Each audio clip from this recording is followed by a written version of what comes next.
Ito na nga po ito na nga po mga boss. Oh, ngayon pong araw, mga boss chief amo sir, no? Matutunghayan nyo po yung House Tricom na second pagpapatawag, mga bossing. Kaya kagaya po ng sabi ko sa inyo, ayan, House Tricom to hold Tuesday hearing on fake news crackdown. At isa po si attorney, si attorney Claire Castro ang naimbitahan diyan, mga bossing, no? Sabi naman nandoon sa other si attorney Claire Castro, hindi siya isa doon sa mga nagpapakalat ng fake news, mga bossing. Pero basahin po na natin to. The House Tri Committee is set to hold its second hearing on Tuesday, February 18 to address the growing threat of disinformation and fake news spreading online. Alam ko ho, mga kababayan, kayong mga nanonood, gigil na po kayo doon sa mga napapanood nyong mga vlogger nung kabila na mahilig pong gumawa ng fake news, mga bossing. Eto nga lang pong huling yung huling rally, no? Nakasama po ang ating Pangulo, mga kababayan. Aba, biruin mo, patungan po nila ng sumisigaw ng Duterte. Duterte. Bakit to? Kasi hindi nila matanggap na pati po ang Davao sumusuporta na po sa administrasyon. Kaisa-isa na nga lang pong syudad na nakasuporta po dati sa dating Pangulo mawawala pa.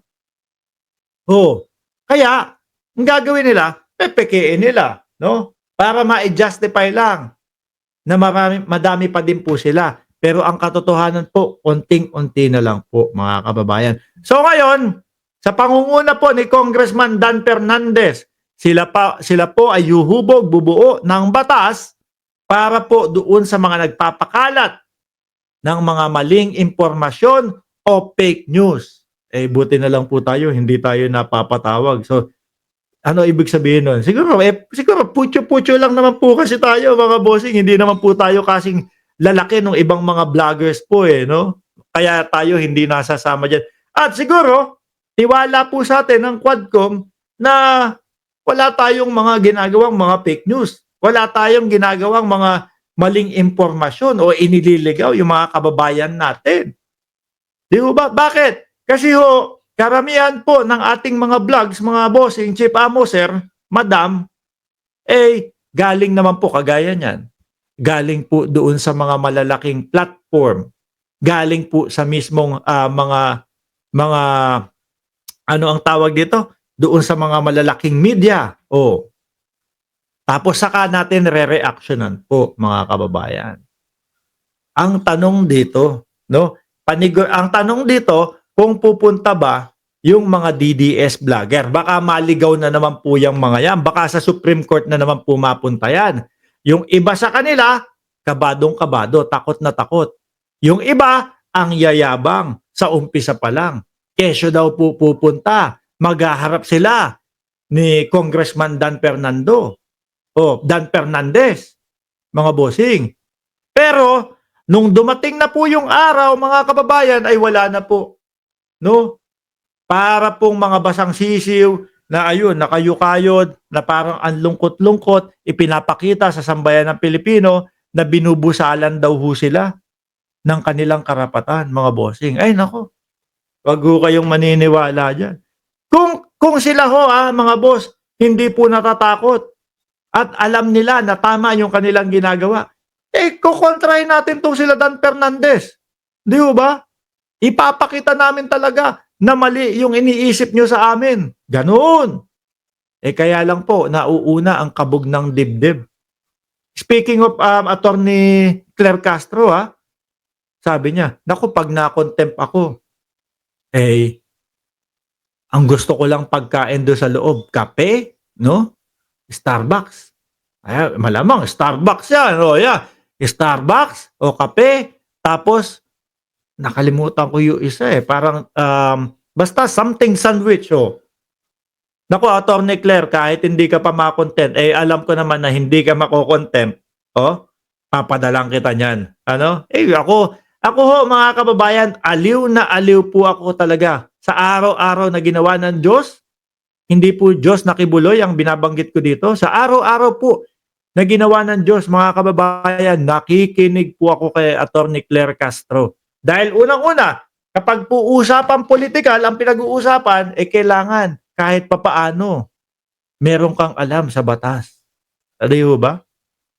Kaya yung mga vlog po ni Attorney Claire Castro naihahatid din natin dito o naia-apply po natin dito sa ating channel, mga bossing. Kaya isa po ako sa sigurado na imposibleng ma-contempt po si Attorney Claire Castro, mga bossing. Pero ang gagawin ko, uutusan ko si Jordan G. Jordan G, pakipadalan ng dalawang Starbucks na. Dalawang Starbucks, tapos dalawang sandwich na gusto ni Attorney Claire. O dagdagan mo pa. Kasi si Boss Rod, no? Kasama niya doon sa ano na yun eh. Kasama niya doon sa kanyang teleradyo yun eh. Oh. Di ba mga kababayan, yan po yung mga talagang responsableng mga vloggers po. Pero kasama sila doon sa ipinatawag, malamang po siguro gawin silang eto ang dapat na example, no? Ginagaya yung mga vlogger, mga responsable sa kanilang pagbablog. Di ba mga bossing? Basahin na natin to. The House Tri-Committee is set to hold its second hearing on Tuesday, February 18 to address the growing threats of disinformation and fake news spreading online. The investigation follows the issuance of show cause orders. Yan. Yung pong mga vlogger na hindi po dumalo. Na imbes po pumunta doon po sa Kongreso, iba po ang pinuntahan. Meron pa po sa kanila, ang sinabi nasa labas daw po ng bansa. Nasa ibang bansa daw po. Putek kasama doon sa nagpunta sa Supreme Court. Akala ko ba nasa ibang bansa bakit biglang nandiyan? So sa makatwid mga bossing, napakasimple lang. No? Nag-aalibay lang at takot. May kinatatakutan kasi sila. Siguro alam nila na may mali silang ginagawa. The social media personalities and bloggers who failed to attend the first hearing on February 4. Ako ho, mga kababayan, sasabihin ko sa inyo, araw-araw ko chinecheck yung email, araw-araw ko chinecheck lahat, no? Para masigurado ko po. Naku, ayan, meron pala akong wala. Meron akong order sa Lazada. Hindi ako ho, mga bossing, araw-araw ko po talagang tinitingnan yung email ko. No? Araw-araw po ako nagtatanong kay Jordan G. Paki-check nyo naman yung address ko. Baka sakali na merong letter na dumating galing sa Congress. Dahil po ako, mga bossing ko, sakali na sabihin nila na pwede ka bang naming maimbitahan dito sa Congress. Una kong itatanong, mga congressman, mga sir, mga boss, chief, amo, sir, pwede po ba natin gawin yan? Via Zoom na lang po ako kasi halos 200,000 po ang pamasahe ko pauwi dyan. Di ba? Tapos Google po ako ng halos isang araw at kalahati para makarating po ng Pilipinas. Pero pwede po ako makipag-participate sa Zoom. Ayan. Pero kung talaga pong hindi pwede at hindi obra, doon po sa pangatlong pagpapatawag nyo, kung nandoon po ang pangalan ko at kinakailangan pumunta ako o umuwi ako ng Pilipinas, gagawin ko po. Ganun lang naman yun, di ba? Basta bigyan nyo lang po ako at least, no, mga 1 linggo bago sabihin sa akin yung pagpapatawag o yung pag-attend doon. Bakit to? Syempre, unang-una, meron tayong mga inaasikasong negosyo dito, no? Pangalawa ho, mga kababayan, nako, sabi ko nga po sa inyo no? 1 araw at kalahati bago ako makarating ng Pilipinas. At pangatlo ho, kapag lumalapit yung date or magbubook ka ng date, kinabukasan yung lipad mo, Diyos ko Lord, baka kalahating milyon na yung ticket ko. pauwi ng Pilipinas. Kaya at least isang linggo po ang palugit para kahit papaano maayos ko yung mga kailangan ayusin bago ko lumiban dito sa aking mga pinagkakaabalahan dito sa aking mumunting mga negosyo dito sa Cayman Islands. Okay? O ayan. Tanong! Pupunta kaya yung mga vlogger ni Duterte diyan sa hearing na yan? Nakikita ko gagawa ulit sila ng panibagong alibay. Yan ang nakikita ko po dyan, mga bossing. Mag-aalibay, no? O kaya ipapamukha na naman po nila doon sa kanilang mga